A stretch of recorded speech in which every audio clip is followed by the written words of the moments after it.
Olá, graça e paz. Que Deus te abençoe no nome de Jesus. Eu queria meditar com você aqui na palavra de Deus. Eu queria ler um texto aqui no livro de Colossenses, na carta de Paulo aos Colossenses, no capítulo 1, versículo 9 e versículo 10, diz assim, olha: por esta razão, nós também desde o dia em que o ouvimos, não cessamos de orar por vós e de pedir que sejais cheios do conhecimento da sua vontade, em toda a sabedoria e inteligência espiritual, para que possais andar dignamente diante do Senhor, agradando-lhe em tudo, frutificando em toda boa obra e crescendo no conhecimento de Deus. Versículo 11. Corroborados em toda a fortaleza, segundo a força da sua glória, em toda paciência e longanimidade, com gozo, dando graças ao Pai, que nos fez idôneos para participar da herança dos santos na luz. Nós vemos Paulo ouvindo falar sobre a igreja de Colossos, e ele então traz uma carta, envia uma carta àquela igreja, e neste texto, nesses versículos que nós vemos que ele ora a Deus por elas, por aquela igreja, com um propósito, né? Um propósito definido, um propósito de que aquela igreja manifeste a glória de Deus, que aquela igreja viva, que aqueles cristãos vivam em novidade de vida dentro de um padrão que é o padrão que a igreja deve exercer enquanto está no mundo. Parece que muitas vezes nós ainda não entendemos qual é o propósito, a missão e o chamado que temos nós como igreja de uma forma geral neste mundo. Muitas vezes pensamos, queridos irmãos, através de uma pregação materialista, né, triunfalista, que a igreja existe neste mundo apenas como mais uma opção de boa vida.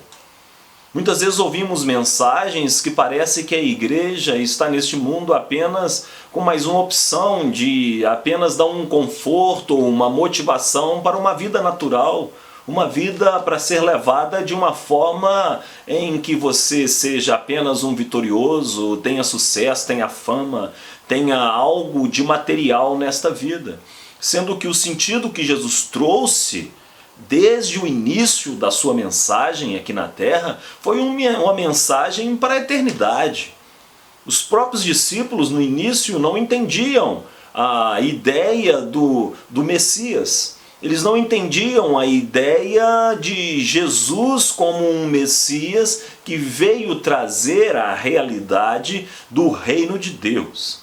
Eles imaginavam desde sempre o Messias político, o Messias triunfalista, o Messias que traria à tona uma nação que desde os tempos de Davi, né, e teve alguns períodos depois de Davi, um período de Israel, triunfando sobre os seus inimigos, triunfando politicamente como uma grande monarquia em que também conquistava os inimigos ao redor e ao derredor.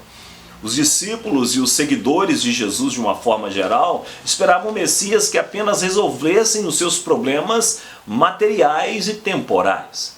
E isso trouxe uma frustração muito grande. Você vê Judas quando traiu Jesus, você vê Pedro quando negou Jesus. Isso trouxe uma frustração no coração desses discípulos e que muitos fugiram, muitos se esconderam, porque não esperavam que o Messias, aquele que libertaria Israel, aquele que traria uma esperança para o povo, morresse daquela forma numa cruz, fosse preso sem resistência, fosse levado a uma cruz num julgamento muito rápido, sem resistência alguma. Pedro chegou a cortar a orelha de um moço, de um daqueles que vieram prender Jesus, esperando que Jesus reagisse de uma forma que derrotasse aqueles inimigos de uma vez só. Sendo que quando Jesus falou quem ele era, né, eles vieram prender Jesus ali no Getsemane, e eles falaram, nós procuramos Jesus, e ele falou, eu sou, todos caíram por terra naquele momento. Você pode ler isso nos evangelhos, porque o poder de Jesus estava acima de qualquer outra coisa, mas ele estava decidido a se entregar pela humanidade. Ele não veio como um Messias político ou um Messias apenas para resolver problemas temporais das pessoas. Ele fazia isso por causa do amor que ele tinha, e isso também estava envolvido na sua missão. Mas o propósito eterno, a missão que ele tinha, era de resgatar um povo inteiro, uma nação ou humanidade, de volta a um relacionamento com Deus. Mas as pessoas não entenderam isso. As pessoas não quiseram entender isso. As pessoas querem sempre que Deus resolva os seus problemas, os problemas temporais de sua vida. E desde essa época de Jesus, eles pensaram nisso, até que eles entenderam que o reino de Deus que estava vindo em Jesus, se Jesus é o rei então traz um reino. E esse reino estava muito acima das expectativas comuns que aqueles discípulos tinham. Tanto é que no Antigo Testamento, no capítulo 55 do livro de Isaías, Deus está falando: meus pensamentos estão muito acima dos seus pensamentos, são muito mais altos que os seus. Os meus caminhos são muito mais altos que os seus caminhos. Porque o homem só pensa racionalmente em coisas temporais, em coisas materiais, em coisas físicas, enquanto que os pensamentos de Deus é um pensamento eterno, é um pensamento que vai além da expectativa puramente humana, puramente racional, material de que o homem possui, de que o homem tem. O homem muitas vezes procura uma religião, procura uma denominação para se sentir bem, para se sentir realizado, ou para que a Deus daquela religião realize os seus desejos puramente carnais, temporais e efêmeros. Sendo que Jesus não veio trazer uma mensagem assim. Jesus veio trazer uma mensagem do céu, uma mensagem do reino, uma mensagem que fosse diferente de tudo aquilo que eles já tinham ouvido até então. Isso deu um embate na religião judaica de tal forma que até mesmo um dos seus príncipes, Nicodemos, no capítulo 3 do livro de João, nós vemos que ele veio procurar Jesus à noite falando: olha, mestre, nós sabemos que tu és mestre vindo da parte de Deus, que ninguém pode realizar os que você realiza se Deus não estiver com ele. E Jesus então foi direto ao cerne da questão. Jesus não parou para poder bater boca com ele. Jesus então falou com ele: olha, Nicodemos, se você não nascer de novo, você não pode ver o reino de Deus. Nós não estamos falando apenas num reino material, num reino de físico, onde pessoas são curadas, onde precisa de um milagreiro todos os dias, em todos os momentos. Não. Estou falando de algo que está além da sua expectativa ou além daquilo que você pensa. Eu estou falando num reino que você não pode ver se você não se enquadrar nos ditames desse reino. E para isso você precisa nascer de novo, você precisa ter uma nova vida, você precisa ter uma reestruturação total da sua vida. O seu espírito precisa renascer para estar em contato direto com Deus, com o Pai.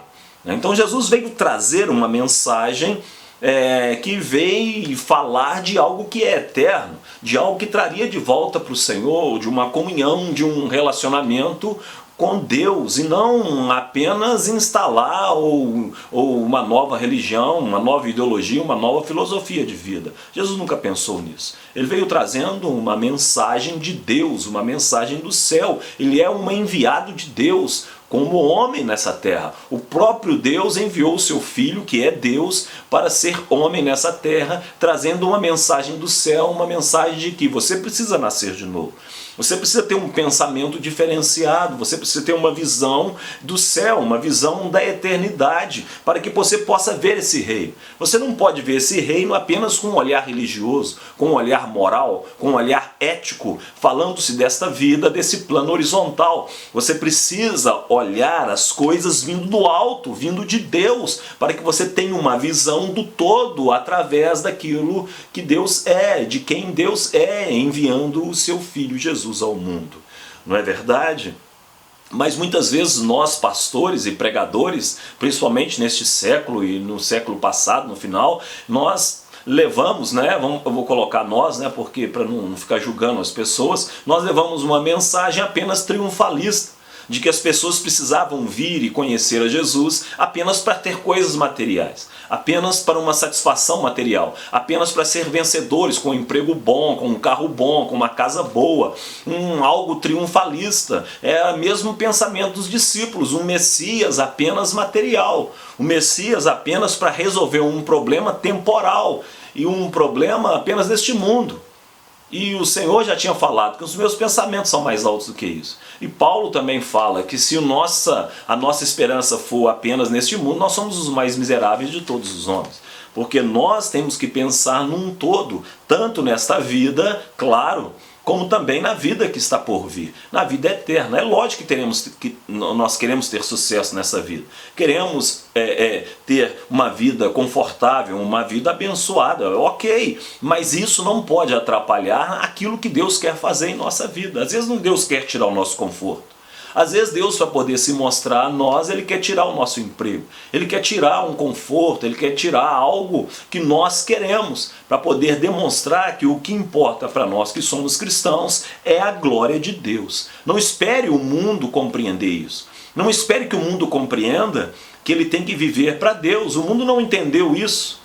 Nem os religiosos da época entenderam isso, tanto é que crucificaram Jesus, porque ele veio com uma mensagem que confrontava exatamente essa ideia de que a religião daria um conforto temporal para que os seus líderes tivessem também um conforto temporal, levando uma mensagem para que as pessoas sejam subservientes a um líder religioso, a uma denominação religiosa. Estamos falando também dos fariseus da época, para que essas pessoas vivessem presas dentro de regras e uma estrutura religiosa, para que os seus líderes tivessem uma vida tranquila, uma vida boa, uma vida de fama e de destaque em cima dos pobres e necessitados. Jesus veio quebrando tudo isso, falando que o que ele queria mostrar era um evangelho do reino, um evangelho que trazia a ideia de um reino de Deus para dentro do coração do homem.